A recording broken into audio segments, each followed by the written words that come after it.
नमस्कार प्रिय साथियों, स्वागत है आप सभी का आपके अपने YouTube चैनल एनवीरा एजुकेशन पर। मैं महेंद्र बंजारा आज फिर से आप लोगों के बीच आपके railway, RRB, NTPC and group D का जो 500 प्लस का हमारा टारगेट चल रहा है उसकी मैथ्स की स्पेशल क्लास लेके आप लोगों के बीच आया हूं साथियों।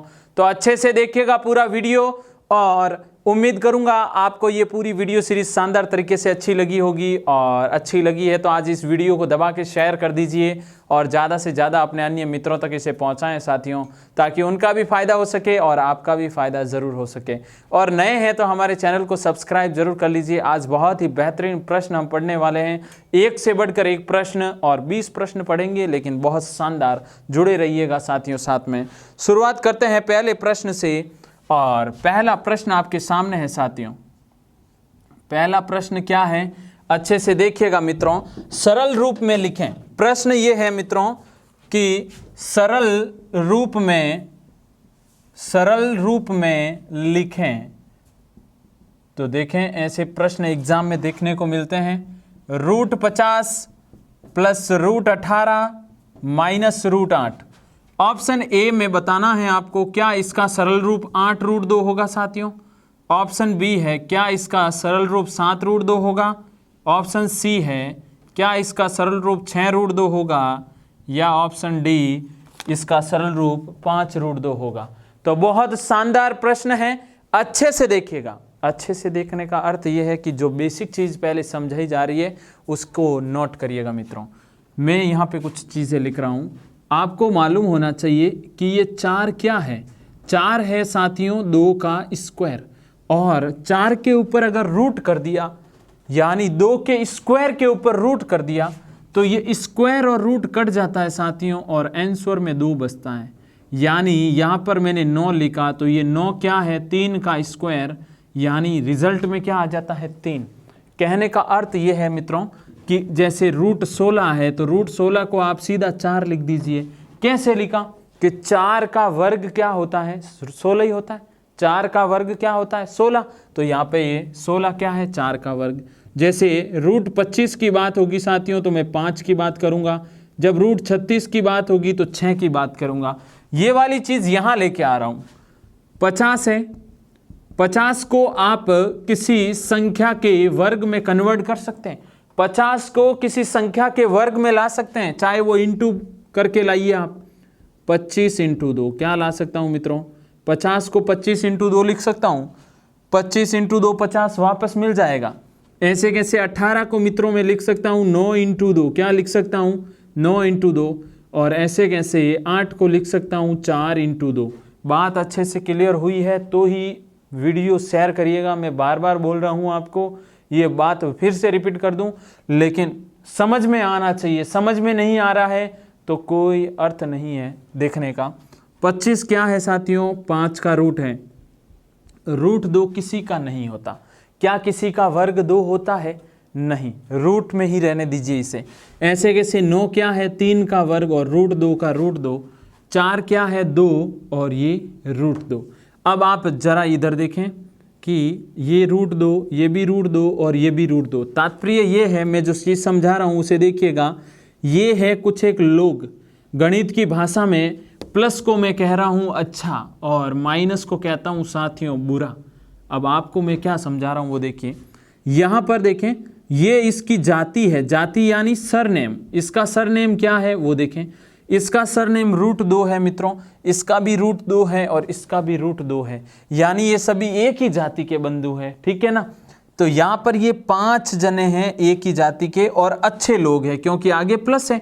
ये 3 जने हैं और अच्छे लोग हैं, तो टोटल अच्छे लोग कितने हो गए, 8। देख लीजिए साथियों, 5 और 3 8 √2। और यहाँ पर ये बुरे हैं, कितने हैं, 2 √2। और टोटल 8 अच्छे और 2 बुरे, तो पीछे 6 अच्छे लोग बचेंगे साथियों, और यही अपना आंसर होगा।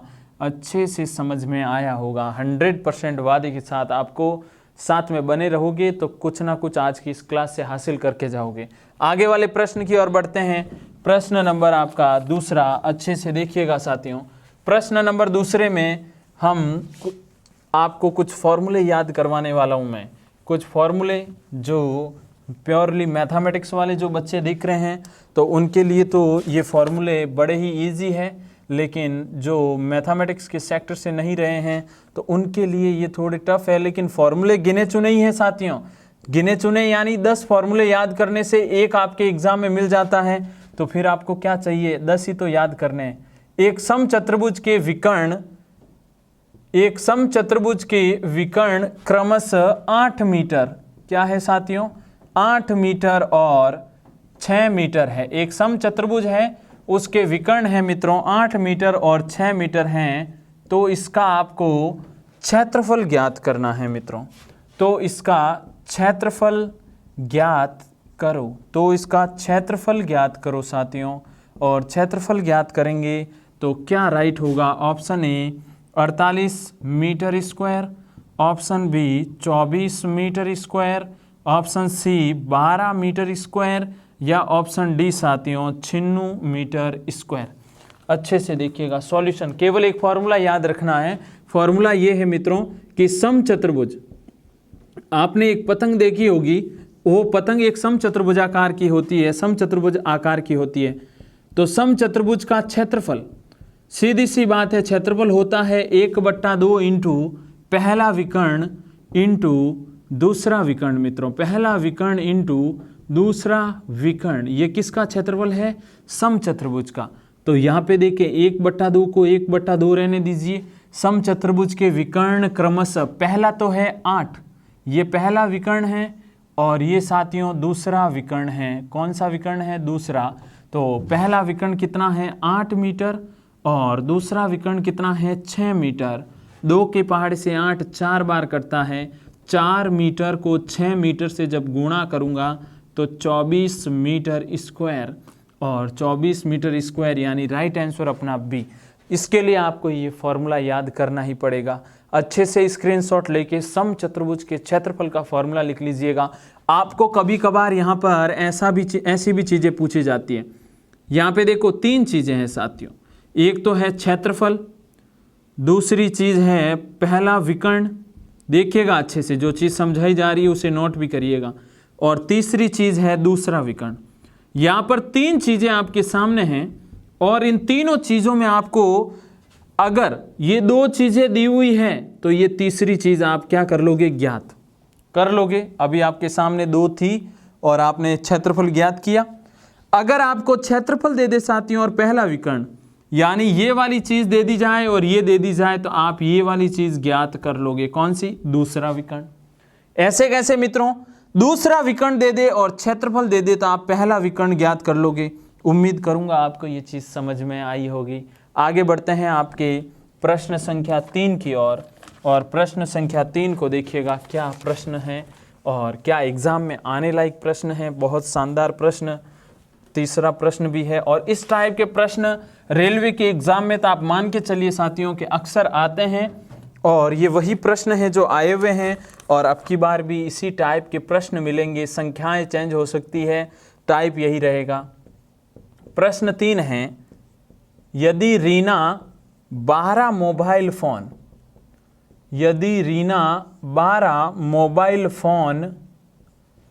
रुपये 1,88,160 यानी 1,88,160 रुपये में रीना 12 मोबाइल फ़ोन क्या करती है साथियों, बेच देती है, जिनका क्रय मूल्य, अब देखिएगा साथियों, जिनका क्रय मूल्य यानी जिन फ़ोनों को जब उसने खरीदा तो क्रय मूल्य कितना था, 14,056 प्रति फ़ोन, यानी एक फ़ोन का मूल्य है कितना, 14,056 रुपये एक फ़ोन का मूल्य है साथियों। तो उसे कुल कितना लाभ हुआ, मित्रों, तो उसे कुल कितना लाभ हुआ। बहुत ही इजी प्रश्न पूछा है, लेकिन यहाँ पे जिसकी कैलकुलेशन स्ट्रांग है वो बड़े इजी वे में इस प्रकार के प्रश्नों को हल कर लेगा। 19,488, 17,621 साथियों, या 21,014 रुपये का, या फिर 18,958 रुपीज़ का। आपको यहाँ पर यह बताना है कि उसका लाभ कितना है। और लाभ होता क्या है साथियों, लाभ का सूत्र आपके सामने लिख देता हूँ। लाभ होता है विक्रय मूल्य, यानी जब विक्रय मूल्य बढ़ जाए किसकी तुलना में, क्रय मूल्य, यानी कम में खरीद के ज़्यादा में बेच दिया जाए तो तब तो होता है लाभ। तो देख लीजिए, विक्रय यानी किसी चीज़ को बेच देना, क्रय यानी किसी चीज़ को खरीदना, ठीक है ना।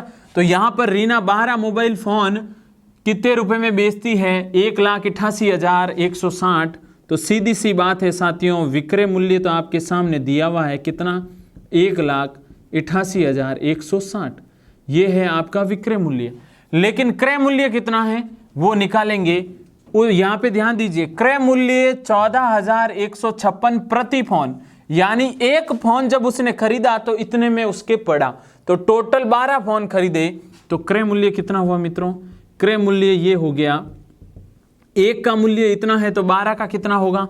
12 इंटू 14,056, 12 पानियाँ 60 और 12 छक 72, सासल के 7, 12 पानियाँ 60 और 6 67 और 12 चौके कितना होता है? 48, फिर भी 4 बचेगा और 12 और 4 कितना हो जाएगा साथियों? 12 और 4 हो जाएगा 16, यानी 1,68,672 रुपये क्रय मूल्य है। तो अब अपन को चाहिए लाभ, और लाभ देख लीजिए, लाभ क्या होगा? विक्रय मूल्य। विक्रय मूल्य कितना? 1,88,160, उसमें से माइनस कर दूं 1,68,672।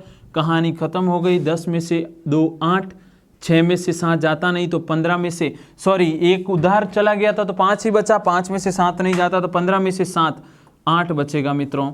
और 1 में से 6 नहीं जाता, सॉरी 0 में से 6 नहीं जाता तो 10 में से 6, 4 बचेगा। 7 में से ये नहीं तो 7 में से 17 में से 8 गया, कितना बचेगा साथियों?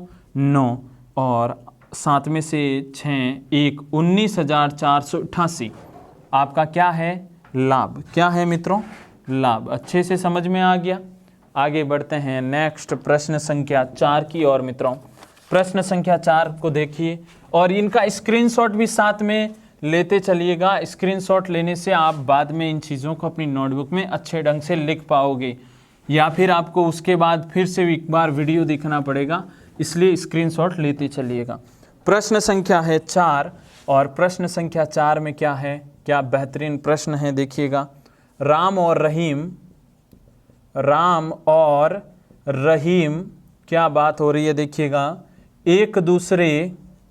राम और रहीम एक दूसरे से 680 मीटर, कितने मीटर साथियों? 680 मीटर की दूरी पर खड़े हैं। राम और रहीम एक दूसरे से 680 मीटर की दूरी पर खड़े हैं मित्रों। वे क्रमशः यानी कुछ बात बोली गई है, वे क्रमशः 8 मीटर प्रति सेकंड, 8 मीटर प्रति सेकंड, यानी ये हो गई उनकी, क्या आपको समझ में आ गया होगा ये क्या है साथियों? मीटर पर सेकंड के अंदर क्या होती है? दूरी किलोमीटर में हो जाएगी, समय सेकंड में हो जाएगा, और चाल मीटर पर सेकंड है या किलोमीटर प्रति घंटा है। दोनों की अलग अलग चालें दी हुई है और 9 मीटर प्रति सेकंड, ठीक है ना, की गति से एक दूसरे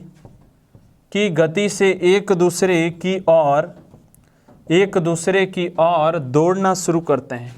एक दूसरे की ओर दौड़ना शुरू करते हैं साथियों, दौड़ना शुरू करते हैं।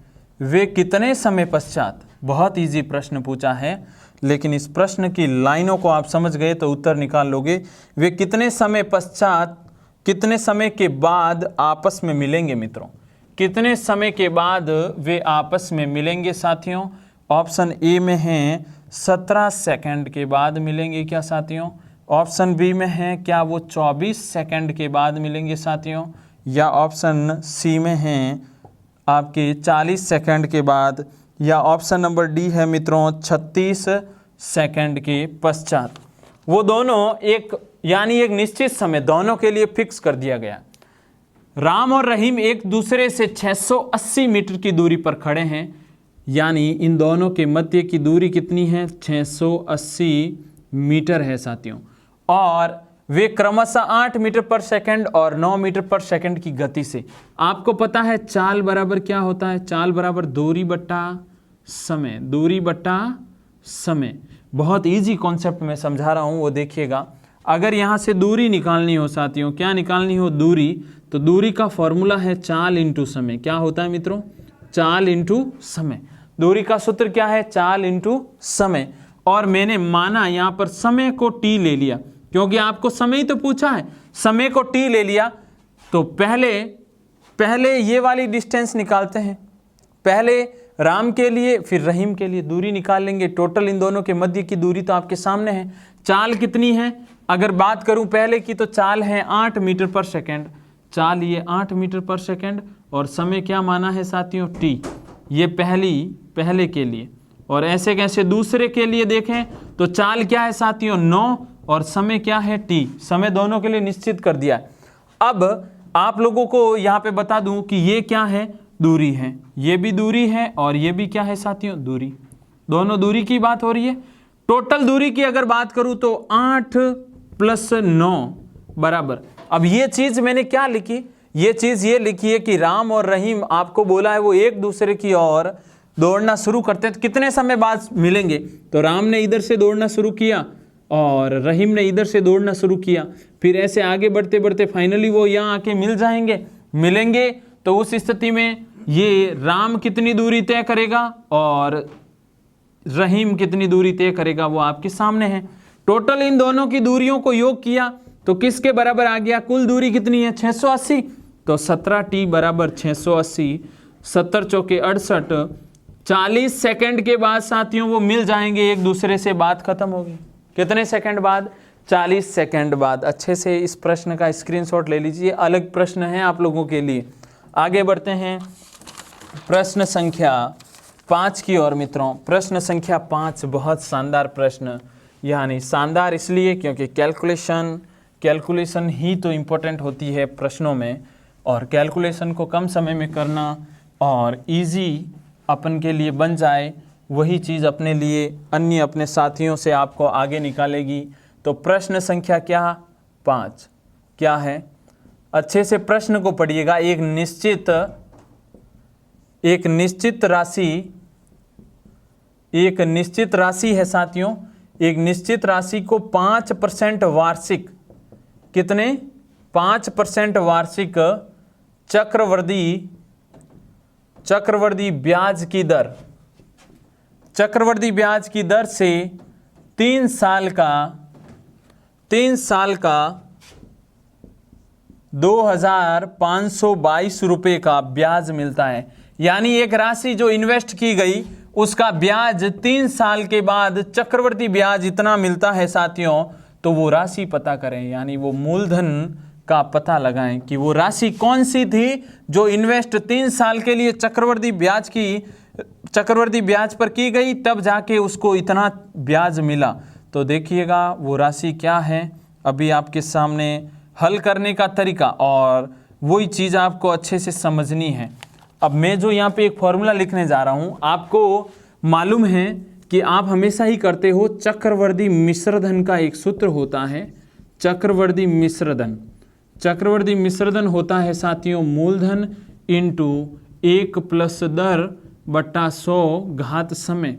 साथियों कोई भी ट्रिक अगर आप यहाँ पे यूज करते हो तो वो ट्रिक अगर एग्जाम में याद नहीं आती है, वो सीधा सा आपको इस प्रश्न के नंबरों से वंचित कर देगी वो। तो यहाँ पर आपको चक्रवर्ती ब्याज की बेसिक चीजें सीख लो, कभी भी लाइफ में गलती नहीं होगी। यहाँ पर ये सूत्र आपको मालूम है, लेकिन चक्रवर्ती मिश्रधन को क्या पढ़ा जाता है साथियों, मूलधन प्लस ब्याज। उम्मीद करूंगा मिश्रधन का अर्थ आप जानते होंगे। मिश्रधन यानी एक व्यक्ति ने कुछ धन निवेश किया और उसको इतना ब्याज मिला, तो दोनों को मिला के जब वो वापस ले रहा है तो वो मिश्रधन हो गया साथियों उस आदमी के लिए। फॉर्मूला यही है, लेकिन मैंने यहाँ पर चक्रवर्ती मिश्रधन को कुछ और भाषा में लिखा है। ये आपका फॉर्मूला है, मूलधन कितना x ज्ञात करना है, ब्याज कितना है साथियों 2522, मूलधन है x, 1 + दर कितनी है 5% बट्टा 100, और समय कितना है साथियों 3 वर्ष। ये पूरी कहानी 3 वर्ष की है। तो अच्छे से देखिएगा हल करने का तरीका। 2522 बराबर x इंटू 5 के पहाड़े से 100 20 बार करता है, 20 और 1 21, 21 बट्टा 20। ये 3 बार लिख रहा हूँ मित्रों। 3 बार क्यों लिख रहा हूँ आपको समझ में आ गया होगा। 3 बार लिखने का रीज़न है, ऊपर पावर कितनी है, ऊपर घात कितनी है 3। तो ये पूरी कैलकुलेशन। लेकिन अब इसका रिजल्ट निकालते हैं एक बार। रिजल्ट यानी इस 21 इंटू 21 क्या होगा, 21 इंटू 21 इंटू 21, ये तो होता है 441। अब और 21 से गुणा करते हैं, 1 4 4 2 8 8, यहाँ पर कितना आएगा 6 12 और 9261। देखिएगा साथियों क्या आ रहा है, x प्लस 2522 बराबर 9261। इन तीनों का गुणा यही आया और इंटू एक्स, बट्टे में क्या है 2 दूनी 4 4 दूनी 8, कितना है 8000 है। बट्टे में एक वज्र गुणा कर लें, इसका गुणा किया तो ये 8000 एक्स हो गया साथियों, और ये हो गया 8000 इंटू 2522 और बराबर में क्या है मित्रों 9261 एक्स। अब इस 8000 को जब मैं उधर भेजूंगा तो कितना रहेगा साथियों वो देखिएगा, इधर ये 8000 तो पड़ा ही है, 2522 भी पड़ा ही है, बराबर में ये चीज उधर गई तो माइनस की हो गई। अब आपको पता है उधर 9261 ऑलरेडी है और उसमें से 8000 माइनस करूंगा तो 1261 एक्स ही बचेगा साथियों। और 1261 एक्स का अर्थ क्या हुआ कि यहाँ पर 8000 इधर पड़ा है, इनटू में है 2522, वो ये गुणे वाली चीज इधर आएगी तो भाग में आएगी 1261। 1261 से ये कितनी बार कटता है 24 और 6 दूनी 12 और 122, 2522 ये 2 बार और 8 दूनी 16, यानी 16000 क्या होगा इसका मूलधन, क्या होगा साथियों मूलधन। बेसिक चीज़ें पकड़िए, बेसिक चीज़ों से कभी प्रश्न गलत नहीं होंगे, 100% वादे के साथ बोल रहा हूँ। आपको फॉर्मूला याद करना है, इसके ऊपर अक्सर प्रश्न पूछे जाते हैं। आपको बस ये ध्यान रखना है कि मिश्र धन मूलधन प्लस ब्याज होता है। मूलधन x, ब्याज आपको दिया हुआ है, मूलधन x और 1 प्लस दर 5/100 घात 3, 5 के पहाड़े से ये 120 बार करता है और 20 और 1 21 कितनी बार लिखूंगा 3 ऊपर घात है 3 बार। 21 कहाँ से आया, इसका लसपा लेके 20 और 1 21 हो गया। पूरी कैलकुलेशन आपके सामने है। आगे बढ़ते हैं, नेक्स्ट प्रश्न संख्या आपके 6 की ओर और छठवां प्रश्न है सरल करना है। देखते हैं आपको बोर्ड मास जो वी बोर्डो मास हो गया वो नियम आपको याद है या नहीं। ये तो नियम एक बेसिक जो सबको आता है, आपने 6 स्टैंडर्ड से पढ़ रखा है, यानी 6ठी क्लास के बाद से आपने ये वाली चीज़ पढ़ना शुरू कर दी होगी। प्रश्न संख्या 6 देखिए मित्रों क्या है, सरल करें। सरल करें और क्या सरल करना है, 2 सही 1/3 माइनस 1 सही 1/2 ऑफ लिखा है 3/5 साथियों प्लस 1 सही 2/5 भाग 2 सही 1/3। ऑप्शन ए क्या 1/10 आएगा, ऑप्शन बी क्या 3/10 आएगा, ऑप्शन सी क्या 1 सही 1/10 या फिर 1 सही होगा साथियों। अच्छे से देखिए, बहुत शानदार प्रश्न। उससे पहले मैं कुछ बता दूं, वी बोर्डो मास, वी बोर्ड मास आपने पढ़ा, इसके अंदर आपको पता है बार, यानी ये 2 - 3 और इसके ऊपर बार लगी है, तो सबसे पहले कहीं पे भी प्रश्न में बार मिल गई तो ये चीज़ हल होगी, ध्यान दे दीजिएगा। और उसके बाद ब्रैकेट, कोष्टक हल होते हैं साथियों। क्या हल होते हैं, कोष्टक। कोष्टक की अगर बात करूँ तो कोष्टक में भी 3 तरह के, छोटा कोष्टक, मंजिला कोष्टक और सबसे बड़ा कोष्टक। अंदर से हल करते हुए बाहर की तरफ बढ़ेंगे। ओ का तात्पर्य है ऑफ और ऑफ का अर्थ में गुणा लिख रहा हूं, यहाँ पे ध्यान दे दीजिएगा। डी डिवाइड भाग, मल्टीप्लाई यानी गुणा, एडिशन जोड़ और सब्ट्रैक्शन यानी बाकी व्यकलन। ठीक है, तो ये कहानी है। यहाँ पर देखते हैं कितने आप लोगों के, कितनों के आंसर सही है, चेक करिए। 1 सही 1/2 ऑफ 3/5 प्लस 1 सही 2/5 भाग 2 सही 1/3। मिश्र भिन्न को सरल भिन्न में कन्वर्ट करना आना चाहिए। 2 × 3 6 और ऊपर वाला जोड़ना है, ये दोनों गुणा करके ऊपर वाले को जोड़ देना है। माइनस 2 एकम 2, 2 और 1 3/2। और ऑफ का अर्थ क्या है, अभी इसको ऑफ को ऑफ ही रखते हैं ताकि कंफ्यूज नहीं हो गया। प्लस 5 और 2 7/2 भाग 3 दूनी 6 और 1 7/3। इसको हल करते हैं साथियों, 6 आएगा एलसीएम। 3 दूनी 6, 7 दूनी 14, 2 के पहाड़े से 6 3 बार कैंसिल होता है, 3 × 3 9 होता है। अच्छे से क्लियर। ऑफ का ऑफ रहने देते हैं, 3/5 प्लस 7/2 भाग 7/3। कुछ भी अभी नहीं चेंज, पहले ब्रैकेट की बात कर रहे हैं। तो यहाँ पे देखिए 16 - 9 कितना आएगा साथियों, 14 - 9 कितना आ जाएगा, देखिएगा 14 में से 9 जाएगा तो पीछे 6 बचेगा, 5 बचेगा मित्रों। कितना बच जाएगा, 5 बट्टे में क्या है 6। ये कितना बचाएगा, 9, 10 और 4 14 यानी 5 बचाएगा। अब देखो कौन सा, ये तो था नहीं तो ये नहीं होगा, ब्रैकेट कर लिया, ऑफ सॉल्व होगा यानी पहले गुणा करेंगे तो इंटू 3/5, पहले ये वाली चीज हल करेंगे, फिर अपन क्या सॉल्व करेंगे, भाग। तो भाग क्या है लगा हुआ है वो देखिए, प्लस 7/2, भाग को गुणे में बदल देते हैं, 3/7 कर देते हैं। 5 से 5 कैंसिल, 3 के पार्ट से ये 2 बार कटता है, 7 से 7 कैंसिल साथियों।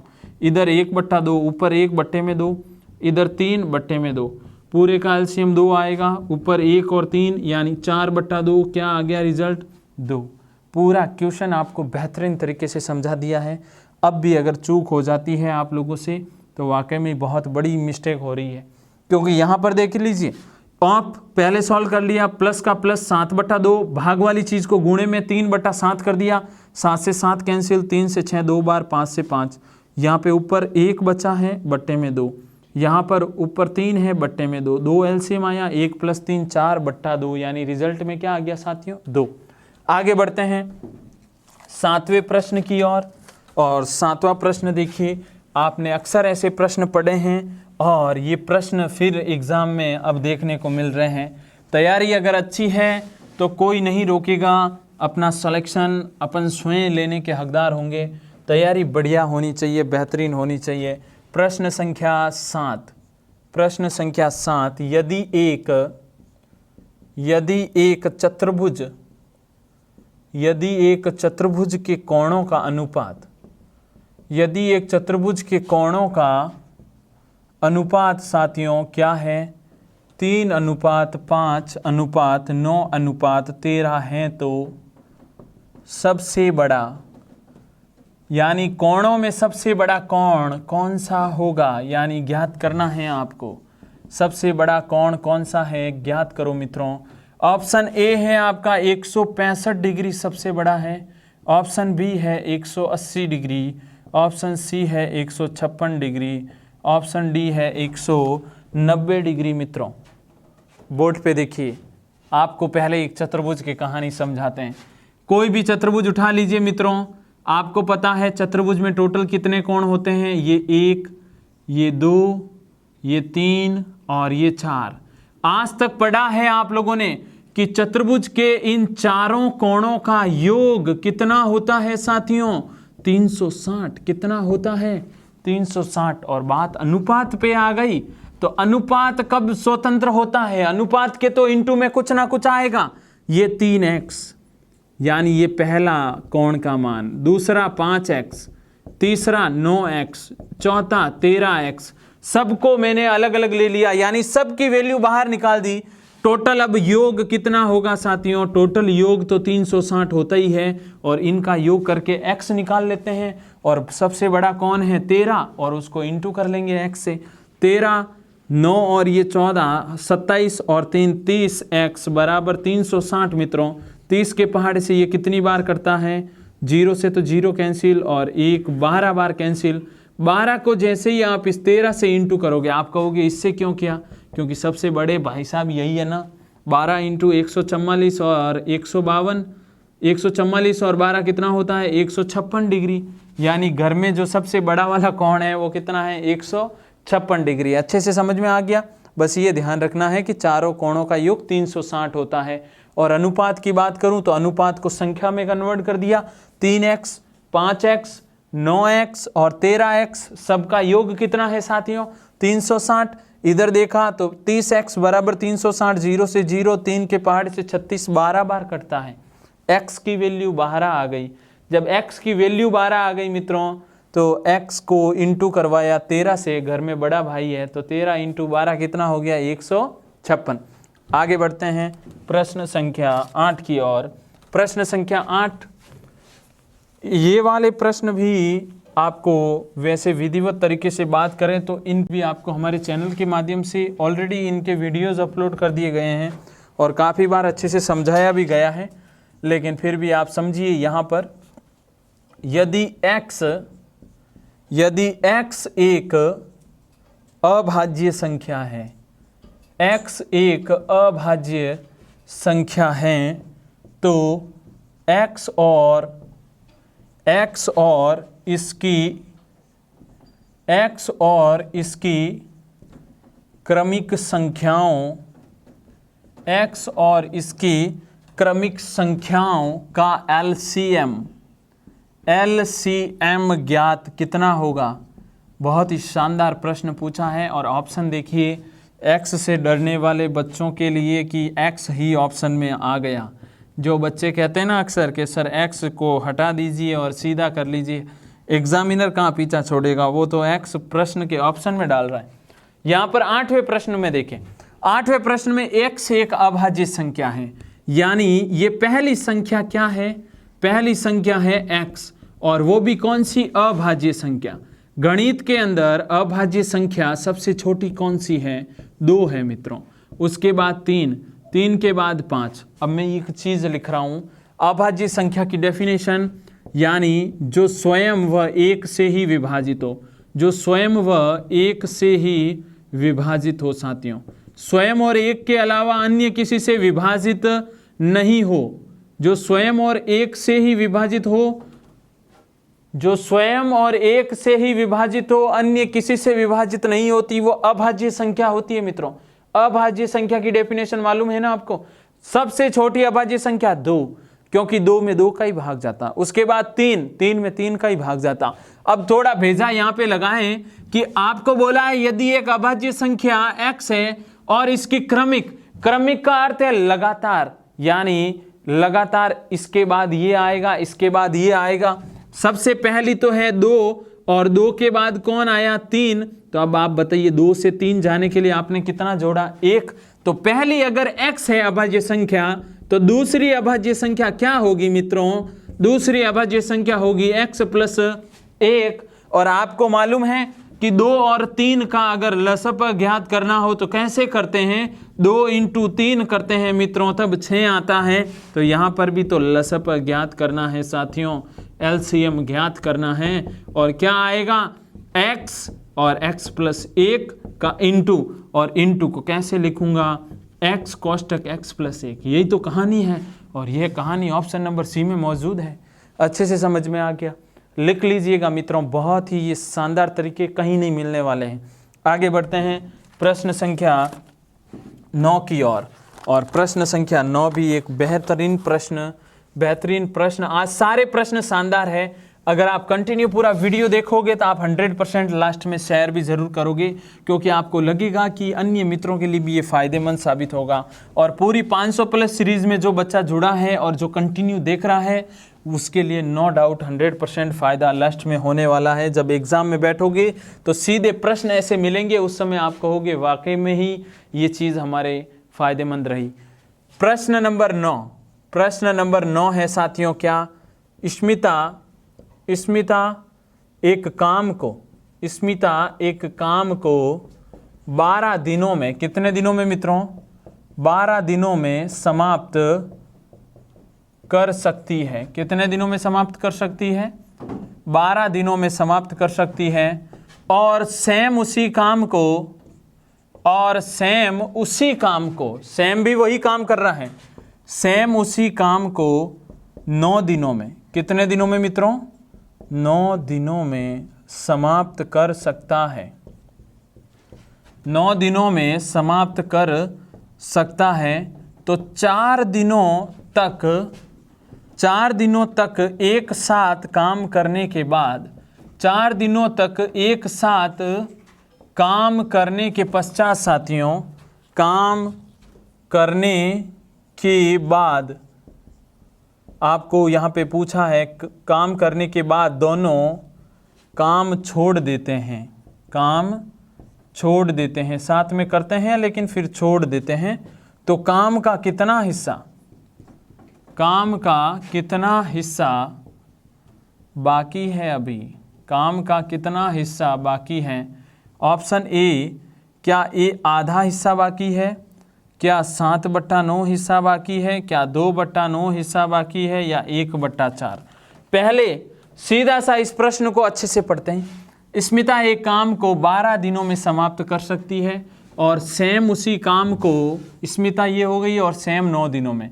यानी अगर स्मिता की बात करूं तो स्मिता एक काम को 12 दिनों में करती है और सैम की बात करूं तो सैम उसी काम को 9 दिनों में करता है। टोटल काम कितना है साथियों? टोटल काम है दोनों का एलसीएम। इन दोनों का लसपा कितना आएगा? इन दोनों का गुणा, इन दोनों का गुणा 12 नम 108, ये क्या है? इन दोनों का गुणा। अब देखिएगा प्रत्येक के हिस्से में एक दिन में कितना काम आता है। 12 का भाग लगाइए, 12 का भाग, आप कंफ्यूज नहीं हो, 108 की जगह आप 12 × 9 कर दो। 12 का भाग 12 में तो 9 यूनिट, यानी एक दिन में सैम कितना काम कर सकता है? 9 यूनिट, सॉरी स्मिता। और सैम की बात करूं तो 12 यूनिट, क्योंकि 9 का भाग लगूंगा 9 कट जाएगा, 12 यूनिट बचेगा। एक दिन में स्मिता इतना काम करती है, सैम एक दिन में इतना काम करता है। 4 दिनों तक एक साथ काम किया मित्रों, 4 दिनों तक, तो एक दिन में स्मिता, एक दिन का स्मिता का काम, एक दिन का स्मिता का काम प्लस एक दिन का सैम का काम, एक दिन का सैम का काम, दोनों ने मिलाकर एक दिन में कितना काम किया? 9 यूनिट ये और 12 यूनिट ये। टोटल कितना हुआ साथियों? 21 यूनिट। कितना हुआ? 21 यूनिट। इन्होंने मिलकर कितने दिन साथ काम किया? 4 दिन। तो एक दिन में इतना हुआ तो 4 दिन में कितना होगा? 84 यूनिट। 84 यूनिट। टोटल काम कितना है? 12 नम 108 यूनिट। 108 में से 84 घटा देता हूं, 108 में से 84 घटा देता हूं साथियों, तो कितना यूनिट बचता है? 24 यूनिट बचता है। 24 यूनिट काम जो है वो अभी बाकी है। कितने में से? 108 में से। कितने में से? 108 में से। 12 दूना 24 और 12 नम 108, 2/9 काम अभी करना है जो बाकी है। कितना काम पीछे बचा? 2/9। एक एक दिन का काम। फिर टोटल कितने दिन साथ काम किया? 4 दिन। 84 यूनिट टोटल काम कर लिया मित्रों। और उसके बाद पीछे कितना बचा? 24 यूनिट। कितने में से? 108। आपको मालूम है ना परसेंटेज, प्रतिशत कैसे ज्ञात करते हैं? जितने अंक आते हैं वो टोटल बट्टे में और वो वाले अंक ऊपर होते हैं। तो वही कहानी यहाँ पर है। 2/9 क्या होगा? जो पीछे बचा हुआ काम। प्रश्न संख्या 10 की ओर चलते हैं साथियों। और 10वां प्रश्न देखिए, अच्छे से देखिएगा। बहुत शानदार प्रश्न आपके सामने आज चल रहे हैं कंटिन्यू। तो वीडियो पूरा देखते रहें और साथ में नोट डाउन भी करते चलिएगा, स्क्रीनशॉट लेके उनकी सहायता से। अगर नोटबुक में ये सारी चीज़ें एक बार यहाँ पे समझ के फिर मिला लेते हो तो परफेक्ट हो जाएगी 100%। प्रश्न संख्या है आपके 10वां। क्या है?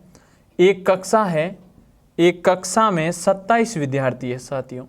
एक कक्षा में 27 विद्यार्थियों की आयु, एक कक्षा में 27 विद्यार्थियों की आयु का औसत, एक कक्षा में 27 विद्यार्थियों के आयु का औसत 22 हैं। यदि इसमें अध्यापक की आयु शामिल कर लिया, यदि इसमें अध्यापक की आयु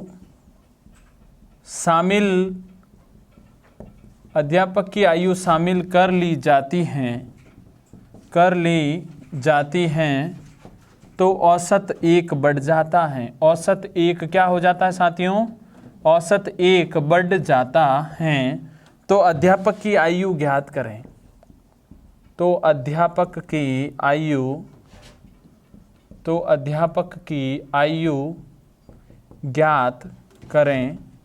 option number A 42, option number D 48, option number C 50 या ऑप्शन डी 52। तो साथियों बहुत सरल प्रश्न आपके सामने है। सरल कैसे? एक कक्षा में 27 विद्यार्थी है और उनका औसत 22 है। तो आपको पहले अपन पता कर लेते हैं 27 × 22 कितना होगा? 54 और 54 और 4 सॉरी 27 दूना 54, 54 और 5 कितना होगा? 59। यानी ये कुल आयु, सबकी आयु का जोड़ मैंने लिख दिया है आप लोगों के सामने। यदि इसमें अध्यापक की आयु शामिल कर ली जाती है, यानी एक अध्यापक आया, उसकी वजह से औसत 1 बढ़ गया, औसत 1 बढ़ा है साथियों, औसत कितना हो गया बढ़ के 23, औसत कितना हो गया बढ़ के 23, और 27 विद्यार्थी पहले थे, अध्यापक शामिल हुआ तो टोटल 28 स्टूडेंट, और टोटल संख्या कितनी हो गई लोगों की 28, पहले 27 थी, औसत था 22, जब अध्यापक आया तो औसत 1 बढ़ गया और संख्या कितनी हो गई लोगों की 28 हो गई। तो यहाँ पे देखिए कितना आएगा, 28 इंटू 23 कितना होगा साथियों, 8 3 24, 6 और 2 8, 8 दूनी 16, 4 और 1 5, 4 और 4 644, कितना होगा 644। इन दोनों का अंतर कितना है मित्रों, इन दोनों का अंतर है 50 का, और वो अध्यापक कितने आयु का है 50, तभी तो वो इसमें शामिल भी हो गया और औसत भी उसने बढ़ा दिया। अच्छे से समझ में आ गया। नेक्स्ट प्रश्न संख्या 11 की ओर बढ़ते हैं मित्रों। 11वां प्रश्न देखिएगा, बहुत शानदार प्रश्न, लाभ हानि के ऊपर आधारित और अंकित मूल्य की कहानी है। अंकित मूल्य भी अंदर आने वाला है तो वो भी देख लीजिए। प्रश्न है 11वां, क्या है, अंकित मूल्य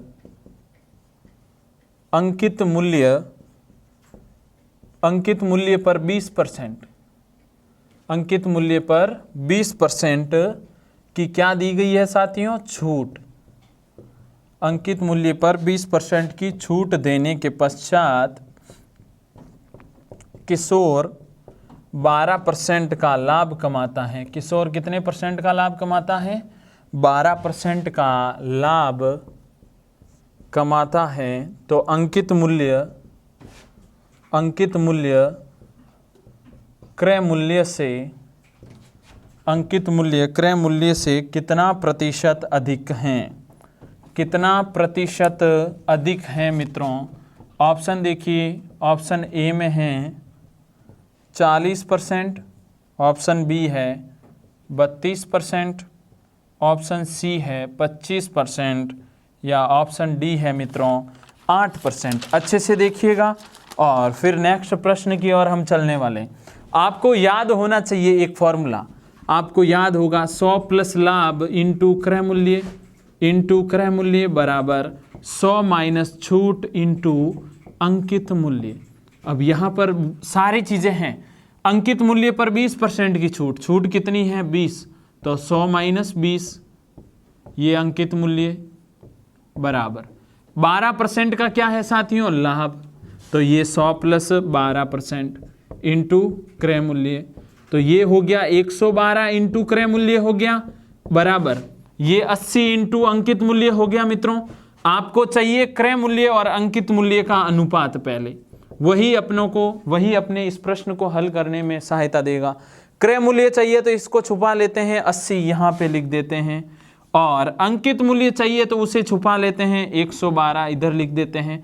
इन दोनों में देखिए कितने का अंतर है, टोटल 32 का, यानी क्रय मूल्य 80, अंकित मूल्य 112, तो क्रय मूल्य से कितना ज्यादा है, यही तो पूछा, अंकित मूल्य क्रय मूल्य से कितना प्रतिशत अधिक है, तो 32 ज्यादा है ऐसे तो, और प्रतिशत में कन्वर्ट करेंगे तो 80 का भाग देंगे और प्रतिशत के लिए 100 से इंटू भी तो करेंगे, तो ये 20 के पहाड़े से 5 बार और ये 20 के पहाड़े से 4 बार, 5 बार नहीं साथियों 4 बार, और ये 20 के पहाड़े से 5 बार, 4 के पहाड़े से 8 बार, 8 इंटू 5 कितना होता है 40%। कितने प्रतिशत हो जाएगा साथियों 40। इस प्रकार के प्रश्नों को हल करने के लिए ये सूत्र अच्छे से ब्रैकेट में नोट बना के लिख लीजिएगा। यहाँ से लाभ, क्रय मूल्य, छूट और अंकित मूल्य 4 चीज़ें ज्ञात की जा सकती है। अगर 3 चीज़ें दी हुई हो तो चौथी 100% निकाल सकते हो, और एग्जाम में 4 चीज़ों में से 3 ज्ञात होगी और चौथी आपसे पूछी जाएगी। मित्रों आगे बढ़ते हैं, आगे है आपका प्रश्न संख्या 12। प्रश्न संख्या 12 में देखिएगा क्या है, प्रश्न संख्या 12 त्रिकोणमिति के ऊपर आधारित एक शानदार प्रश्न साथियों। शानदार प्रश्न इसलिए कहूँगा क्योंकि ये वो प्रश्न है जो 10th के बेस पे आया हुआ है, जिसको टेबल आ रही है वो इस प्रश्न को बहुत शानदार तरीके से हल कर लेगा। आपको sine square 30 degree, cos square 45 degree plus 4 tan square 30 degree साथियों plus 1/2 sine square 90 degree minus 2 cos square 90 plus 1/24 और बराबर में है क्वेश्चन मार्क। ऑप्शन ए में है 3 सही है, ऑप्शन बी 4, ऑप्शन सी 2 या ऑप्शन डी 1। बहुत शानदार प्रश्न, वाकई शानदार। क्यों? क्योंकि इसके लिए टेबल चाहिए और टेबल देखो मैं एक शॉर्ट फॉर्म में लिख रहा हूँ। थीटा 0 डिग्री, उसके बाद 30 डिग्री, उसके बाद 45 डिग्री, उसके बाद 60 और उसके बाद 90। ये है साइन, यहाँ पर है कोस। और आपको कहाँ तक की वैल्यू पूछी है? साइन, कोस और टेन भी है। ये लो 10। टेबल बना रहा हूँ साथियों, साथ में ये भी बना लीजिएगा, आपके वाकई फ़ायदा हो जाएगा। फ़ायदा यूँ हो जाएगा कि एक ही प्रश्न में बहुत सारी चीज़ें आप सीख के निकलोगे। देखिए 10 के बाद कोट थीटा, उसके बाद सेक थीटा और उसके बाद कोसेक थीटा। ठीक है साथियों, ये होगा, इसकी वैल्यू होगी 0/4, इसकी होगी 1/4, इसकी होगी 2/4, ये 3/4 और यहाँ पे 4/4। अब ये मैंने क्या लिखा? ये साइन थीटा की वैल्यू है 0, 1/2, 1/√2, √3/2 साथियों और 1। इसको पकड़ के उल्टा कर दो, 1 √3/2, 1/√2, 1/2 और 0। टेन क्या होगा? साइन बट्टा कोस, ये 0, 1/√3, 1 √3/1 और ये अनंत, अनंत √3, 1, 1/√3 और 0। सेक की बात करूं तो सेक होता है कोस का विपरीत, 1, 2/√3, √2, 2 और ये अनंत। एक का यानी सेक होता है 1 कोस और ये अनंत हो जाएगा, अनंत 2 √2, 2/√3 और 1। कुल मिला के बात ये है सीधी सी साथियों कि ये वाली वैल्यू निकाल लो, सारी वैल्यू आ जाएगी। इससे ये उल्टा हो गया, इन दोनों से ये आ गई, फिर इसको वापस उल्टा किया, सेक किससे आया? कोस से, और सेक को उल्टा किया तो कोसेक आ गया। अब आपको यहाँ पर साइन 30, ये रहा साइन 30, 1/2 का क्या होगा मित्रों? स्क्वायर। कोस 45, कोस 45 क्या है? 1/√2, ये स्क्वायर प्लस, ध्यान दीजिएगा ये मैंने रख दिया मान, 4 इंटू साइन टेन 30 कितना है? 1/√3 साथियों और ये स्क्वायर प्लस 1/2 साइन 90 कितना है साथियों? 1, ये 1 का स्क्वायर माइनस 2 कोस 90 कितना है साथियों? 0, 0 का स्क्वायर प्लस 1/24। अच्छे से देख लीजिए वापस, साइन 30 की वैल्यू कितनी है? 1/2, कोस 45 की वैल्यू कितनी है? 1/√2, 4 का 4 प्लस का प्लस। टेन 30 की वैल्यू कितनी है साथियों? टेन 30 की वैल्यू है 1/√3 प्लस 1/2। साइन 90 की वैल्यू कितनी है साथियों? साइन 90 है 1 माइनस 2 कोस 90 की वैल्यू 0 का स्क्वायर और 1/24।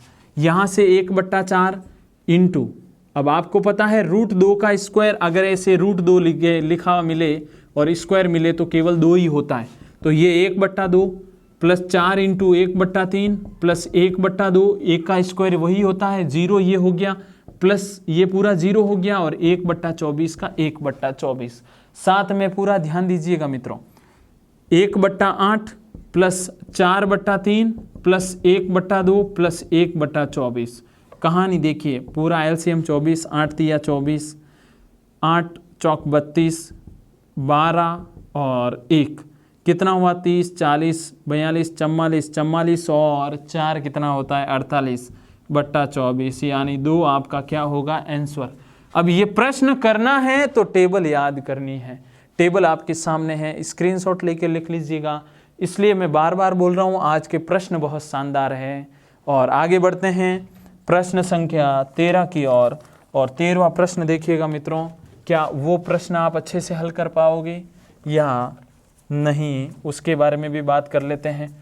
ये प्रश्न अक्सर एग्जाम में आ रहे हैं, रेलवे की तैयारी कर रहे हो तो आप दिमाग में ये चीज़ें रख लेना कि ये तो मिलना ही है, ये प्रश्न तो मिलने ही है साथियों। और प्रश्न संख्या 13, प्रश्न संख्या 13 क्या है? सरल करें। प्रश्न है सरल करें 81x square 49y square 9x plus 7y।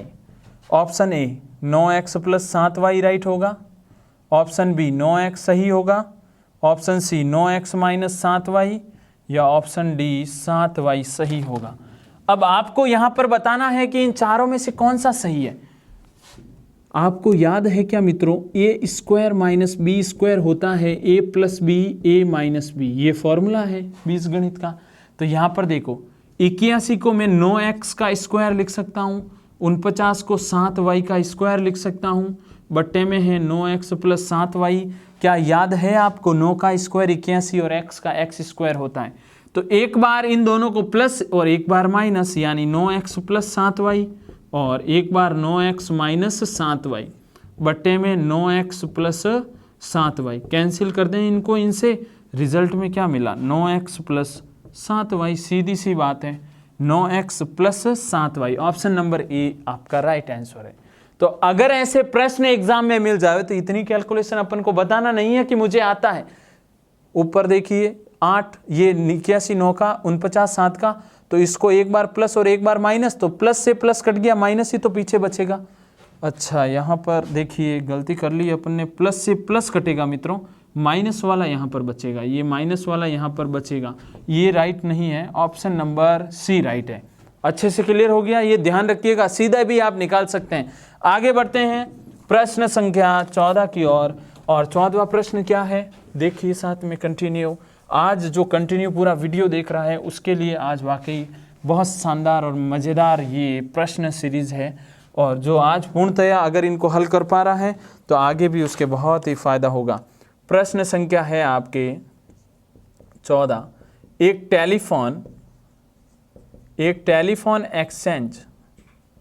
Telephone exchange में 3 फ़ोन, कितने फ़ोन 3 फ़ोन 20 सेकंड, 24 सेकंड और 30 सेकंड, 20, 24 और 30 सेकंड के अंतराल पर बजते हैं साथियों, के अंतराल पर बजते हैं। यदि वे 11:25 AM यानी सुबह 11:25 पर एक साथ बजे हो, कितने 11:25 पर एक साथ बजे हो, तो अगली बार वे एक साथ कब बजेंगे साथियों, वे एक साथ कब बजेंगे। ऑप्शन देखिएगा, बहुत शानदार ऑप्शन है। Option number A 11:29 AM, option B साथियों 11:27 AM, option C 11:51 AM, option D 12:29 AM। अब आपको यहाँ पे बताना है राइट आंसर कौन सा होगा। उसके लिए जब ऐसी कंडीशन हो तो आपको मित्रों लसपा ज्ञात करना होगा। LCM ध्यान रखिएगा किसका, 20 सेकेंड, 24 सेकेंड और 30 सेकेंड, इन सब का क्या निकालना पड़ेगा साथियों, LCM निकालने का एक शानदार तरीका बताता हूँ। पहले इन दो को यूज करता हूँ, केवल इन दो का। इनको 20/24 लिख लिया आपने, 20 4 के पहाड़े से 5 बार, ये 6 बार कैंसिल कर दिया।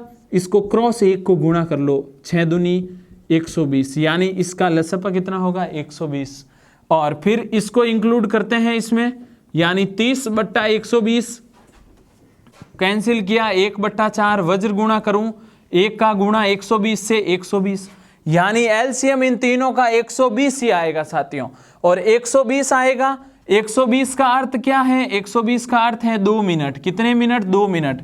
शुरुआत में 11:25 AM पे बजा, प्लस 2 करिए तो 11:27 AM, और 11:27 किस में है, ऑप्शन नंबर बी में। एलसीएम निकालने का तरीका समझ में आया कि नहीं आया, वापस देखिए। इन दोनों को बट्टे में लिया, फिर 5/6 कैंसिल किया, क्रॉस गुणा किया तो 120, फिर ये 120 और आगे वाले को लिया तो काटा तो 1/4 और क्रॉस गुणा किया तो फिर 120, रिजल्ट यही रहा, और 2 मिनट ऐड कर दिए मित्रों। आगे बढ़ते हैं प्रश्न संख्या 15 की ओर। प्रश्न संख्या 15, और 15वां प्रश्न बहुत शानदार प्रश्न है। सारे प्रश्न ही बेहतरीन हैं, लेकिन 15वां जरूर अच्छे से देखिएगा, क्योंकि प्रश्न ये है आपके सामने कि अजहर एक यात्रा, अजहर है जो एक यात्रा 10 घंटे में, कितने घंटे में मित्रों, 10 घंटे में पूरी कर सकता है। अजहर एक यात्रा 10 घंटे में पूरी कर सकता है, वो आधी यात्रा 21 किलोमीटर प्रति घंटे 21 किलोमीटर प्रति घंटे की गति से तय करता है। वो आधी यात्रा तो 21 किलोमीटर प्रति घंटे की गति से तय करता है, और बाकी जो बची हुई यात्रा है वो 24 किलोमीटर प्रति घंटा 24 किलोमीटर प्रति घंटा की गति से तय करता है साथियों, तय करता है। तो तय की गई कुल दूरी कितने किलोमीटर हैं? ऑप्शन देखिए, ऑप्शन ए 234 किलोमीटर है साथियों, ऑप्शन बी 225 किलोमीटर है, ऑप्शन सी 224 किलोमीटर है मित्रों, या ऑप्शन डी है आपके सामने 232 किलोमीटर है। अब देखो आपको यहाँ पे क्या पूछा है, आपको कहा है अजहर एक यात्रा 10 घंटे में पूरी कर सकता है, वो आधी यात्रा तो 21 किलोमीटर प्रति घंटे की गति से तय करता है, और बाकी बची यात्रा 24 किलोमीटर प्रति घंटे की गति से तय करता है। अब देखो यहां पर आधी यात्रा माना कुल दूरी x है, टोटल दूरी कितनी है साथियों? x। अगर मैं इसका आधा करूं तो ये x/2, दूसरी भी x/2। कुल दूरी ये वाली डिस्टेंस तो तय की उसने 21 किलोमीटर प्रति घंटे से, और ये वाली डिस्टेंस तय की 24 किलोमीटर प्रति घंटे से, और कुल समय कितना लगा? 10 घंटे। आपको पता होना चाहिए समय बराबर क्या होता है? दूरी बट्टा चाल। क्या होता है मित्रों? दूरी बट्टा चाल। तो यहाँ पर देखो दूरी तो है x/2, और चाल क्या है? पहले की स्थिति के लिए 21 प्लस दूसरे के लिए दूरी तो x/2, चाल क्या है मित्रों? 24। इन दोनों का योग करूंगा किसके बराबर आएगा? 10 घंटे के, क्योंकि ये पूरा ये वाली चीज और ये वाली चीज दोनों को अगर जोड़ूं तो 10 के बराबर। टोटल दूरी बट्टा चाल कुल समय आ गया। तो यहाँ पर देखिए x/42, x/ कितना होगा साथियों? 48। कितना होगा? 24 × 48 बराबर 10 घंटे। तो यहाँ पर लसपा कितना आएगा? 42 × 48।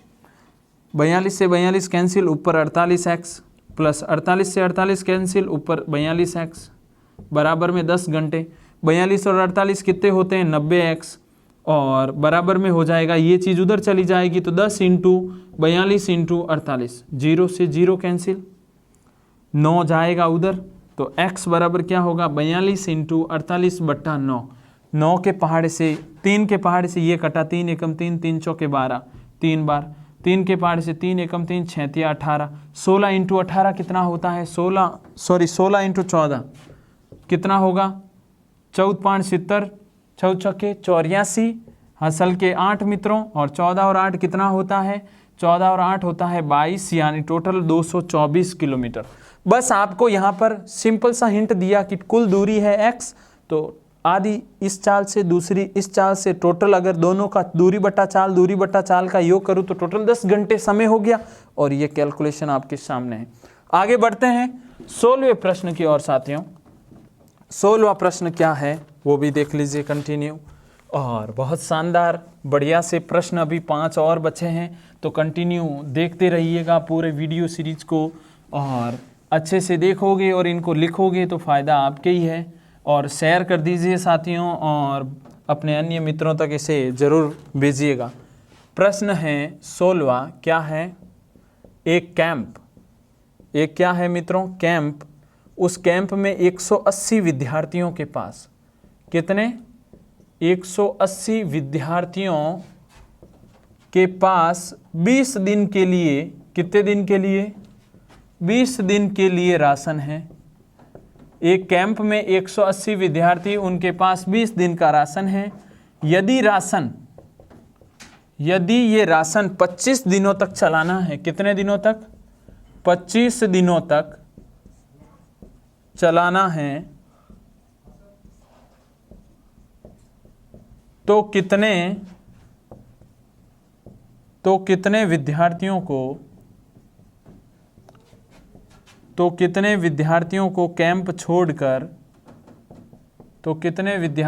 कैंप छोड़कर चले जाना तो कितने विद्यार्थियों को कैंप छोड़कर चले जाना चाहिए? कितने विद्यार्थियों को चले जाना चाहिए साथियों? ऑप्शन ए 36 को, ऑप्शन बी 24, ऑप्शन सी 28 या ऑप्शन डी 40। एक प्रश्न और आपके सामने, इसी के साथ 17वां भी लिख रहा हूँ, दोनों ही शानदार प्रश्न। यदि दीवार, एक दीवार है, यदि दीवार का 1/4वां हिस्सा, 1/4वां हिस्सा नीले रंग का, कौन से रंग का? नीले रंग से, 1/2वां हिस्सा पीले रंग से, कौन से रंग से? पीले रंग से, और बाकी यानी जो शेष हिस्सा है, जो शेष बाकी बचा हुआ जो हिस्सा है मित्रों, वो 3 मीटर है। कितने मीटर है? 3 मीटर। वो वाला हिस्सा सफ़ेद रंग से, कौन से रंग से मित्रों? सफ़ेद रंग से पेंट किया जाता है, सफ़ेद रंग से पेंट किया जाता है। तो दीवार की क्या ज्ञात करनी है साथियों? दीवार की लंबाई बताइए, दीवार की लंबाई बताइए। बहुत शानदार प्रश्न आया है। Option A 10, option B 8, option C 16 या ऑप्शन डी 12। दीवार की लंबाई बतानी है साथियों। अब यहां पर आपको पहले 16वां प्रश्न करते हैं। आपको याद है MDH एक फॉर्मूला है, M1D1H1, M2D2H2, यानी टोटल महिला या पुरुष जो भी है और डेज होवर्स, ठीक है ना। तो यहां पर देखो 180 विद्यार्थियों के पास 20 दिन के लिए राशन है, तो आपको यहां पर 180 इंटू 20 दिन, यहां पर जो भी चीज आपके पास है उसको यूज कर ले, ऐसे नहीं कि 3 के 3 होना जरूरी है, बराबर। यदि ये राशन 25 दिनों तक चलता है, 25 दिनों तक, तो विद्यार्थी कितने कैंप छोड़ के चले जाएंगे? तो अपन में यहाँ पे ये एक्स क्या है? ये एक्स है कि 25 दिनों तक राशन चलने के लिए कितने लोगों तक के लिए ये राशन पर्याप्त है। तो 25 के पहाड़े से एक्स बराबर क्या होगा साथियों? 180 इंटू 20/25। तो काटें 25 के पहाड़े से, सॉरी 5 के पहाड़े से ये 5 बार, 5 के पहाड़े से 4 बार, 5 के पहाड़े से ये कितनी बार? 5 3 15 और 6 पंजे 30। 36 इंटू 4 कितना होता है? 6 चौक 24, 12 और 2 14, यानी ये 20 दिनों तक 180 लोगों के लिए चल सकता है, 180 स्टूडेंटों के लिए चल सकता है। तो 144 विद्यार्थियों के लिए 25 दिन पर्याप्त है। इसका अर्थ है कि 180 में से 144 माइनस करूंगा तब कितना आएगा? 26। कितना आएगा? सॉरी 7 में से 4 36, यानी ये 36 विद्यार्थियों को कैंप छोड़ना पड़ेगा, तब ये 25 दिन राशन चल पाएगा। ऑप्शन कौन सा सही है? ए। ऐसे कैसे? 17वां प्रश्न है साथियों। 17वां प्रश्न क्या है ये अच्छे से समझ में आ गया। आपको यहां पर बोला गया कितने विद्यार्थियों को कैंप छोड़कर चले जाना चाहिए, तो 25 दिन तक चले भाई। 20 दिन तक चला तब तो थे 180 विद्यार्थी, 25 दिन तक चलने के लिए ये चीज़ केवल 144 विद्यार्थियों के लिए पर्याप्त है। तो 180 में से 144 गए तो 36 लोग वे हैं जिन्हें कैंप छोड़ना पड़ेगा, तब ये राशन 25 दिन चल पाएगा। तो 17वें में है एक दीवार का 1/4वां हिस्सा, कौन सा रंग? नीला रंग। 1/2वां हिस्सा कौन सा रंग? पीला रंग। और बाकी बचा 3 मीटर हिस्सा। कितना हिस्सा साथियों? 3 मीटर।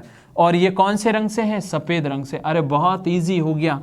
1/4 ये, 1/2, तो शेष तो 1/4 ही बचा, और 1/4 बचता है तो 4 उधर जाएगा, तो टोटल दीवार कितनी हो गई? 12 मीटर। देख लीजिए 12 मीटर में से आधा हिस्सा पीला रंग का 6 मीटर, 1/4 यानी 3 मीटर इधर और 3 मीटर उधर। क्लियर हो गई बात? 12 मीटर। ऑप्शन नंबर कौन सा सही है? डी। आगे बढ़े, आगे बात करते हैं आपके प्रश्न संख्या 18 की मित्रों। प्रश्न संख्या 18 भी शानदार है।